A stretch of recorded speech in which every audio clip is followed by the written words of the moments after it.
Pune Bengaluru highway पर मुंबई से 180 kilometre दूर शिवपुर गांव में हजरत कमर अली दरवेश बाबा की एक दरगाह है।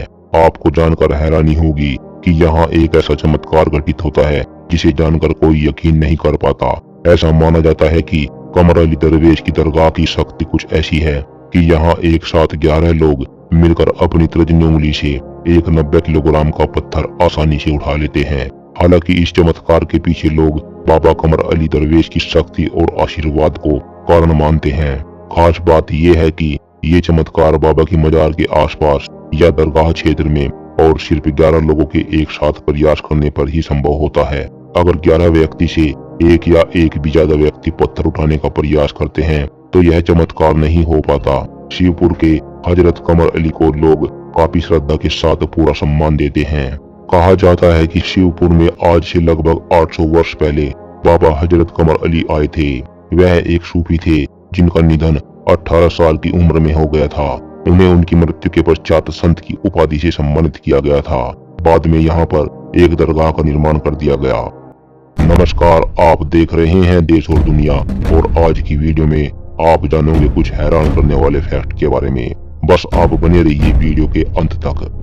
ब्राजील में एक महिला अपने बचपन में अपने परिवार से अलग हो गई थी और जब काफी समय के बाद वो एक रेडियो शो के दौरान अपने पिछड़े हुए परिवार से मिली तो उसे एक ऐसी बात पता चली जिसने उसके बारे में कभी भी नहीं सोचा होगा।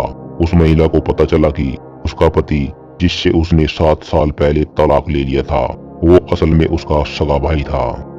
राजस्थान के जैसलमेर में एक ऐसा पत्थर पाया जाता है जिसे दूध में डालने मात्र से ही दही जम जाती है। इस पत्थर को स्वर्णगिरी के नाम से जाना जाता है। दूध में इस पत्थर को डालने के 15 घंटे बाद दूध दही में परिवर्तित हो जाता है। क्या आप जानते हैं कि मोबाइल पावर बैंक को हवाई जहाज में क्यों नहीं ले जाने दिया जाता? दरअसल पावर बैंक के अंदर लिथियम सेल लगे होते हैं और लिथियम बैटरी के गर्म होने पर ब्लास्ट होने की संभावना बढ़ जाती है। बस यही कारण है कि हवाई जहाज की यात्रा के दौरान पावर बैंक को ले जाने की अनुमति नहीं होती। दिल्ली के कुतुब मीनार के पास the iron pillar of Delhi एक प्राचीन लौह स्तंभ मौजूद है जिसकी लंबाई 23.8 फीट, चौड़ाई 16 इंच और वजन लगभग 6 टन है। ऐसा माना जाता है कि यह स्तंभ लगभग 1600 साल पुराना है और इसका निर्माण 5वीं सदी में चंद्रगुप्त द्वितीय ने करवाया था, जो कभी विष्णु भगवान मंदिर के सामने हुआ करता था। लेकिन 13वीं शताब्दी में कुतुबुद्दीन ऐबक ने मंदिर को नष्ट करके कुतुब मीनार का निर्माण करवाया, लेकिन स्तंभ को नष्ट नहीं किया। आज के समय में दिल्ली के इस लौह स्तंभ की बनावट ने सभी को हैरानी में डाल रखा है, क्योंकि इस स्तंभ में खुले आसमान में खड़ा होने के बावजूद भी आज तक कहीं भी जंग नहीं लगा है। तस्वीर में दिख रही लड़की जिसका नाम शांति देवी है, इस लड़की की कहानी सुनकर आप भी इस बात पर यकीन करेंगे कि पुनर्जन्म भी होता है। शांति देवी का जन्म 11 दिसंबर 1926 को दिल्ली में हुआ था। जब शांति देवी 4 साल की हुई तब उन्होंने बोलना ही शुरू किया था कि छोटी सी उम्र में वो अपने माता पिता से दुनिया के बारे में नहीं पूछती थी। वो अपने माता पिता से अपने पिछले जन्म के बारे में ही बातें किया करती थी। शांति देवी घर में ही नहीं बल्कि अपने स्कूल में भी अपने पिछले जन्म के ही बारे में बात किया करती थी। उनका कहना था कि उनका एक बच्चा है और उनका पति मथुरा में रहता है। स्कूल के अध्यापकों और छात्राओं ने बताया कि शांति देवी मथुरा की क्षेत्रीय भाषा में भी बात करती है।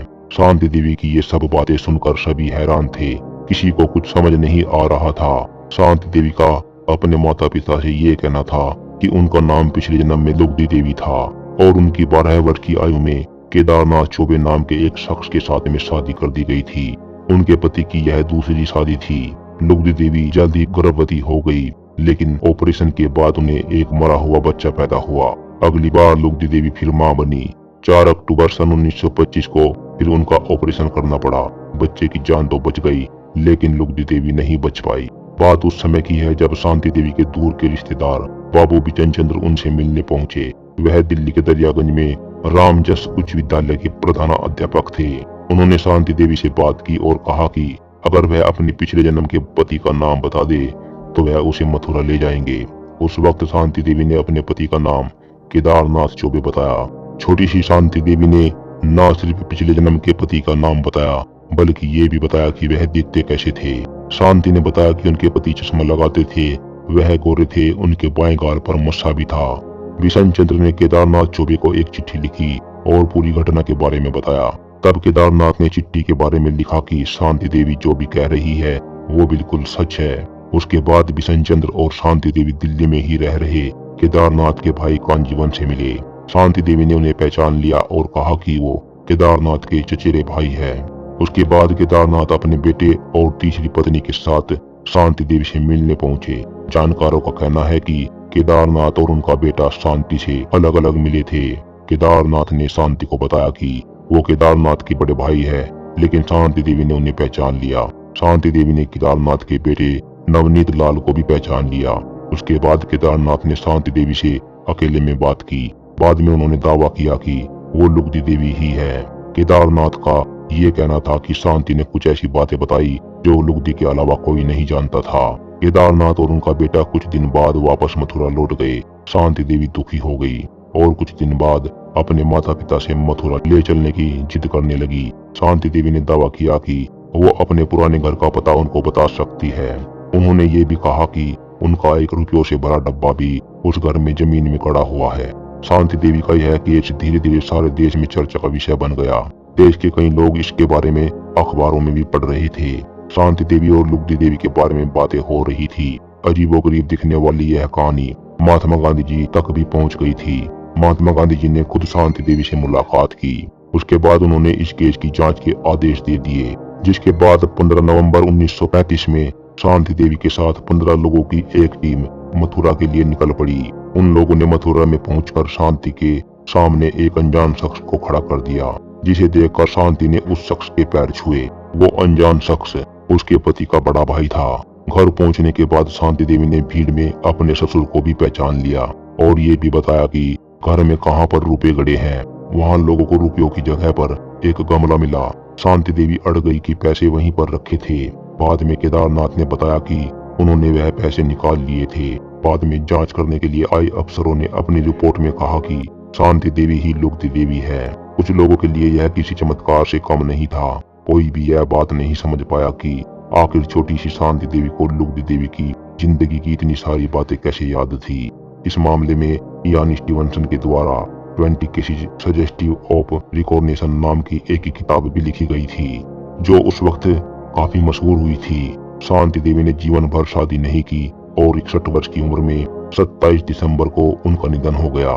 बस आज की वीडियो में इतना ही। फिर मिलेंगे अगली वीडियो में ऐसी ही कुछ हैरान कर देने वाली कहानियों के साथ। वीडियो में यहाँ तक बने रहने के लिए आप सबका धन्यवाद।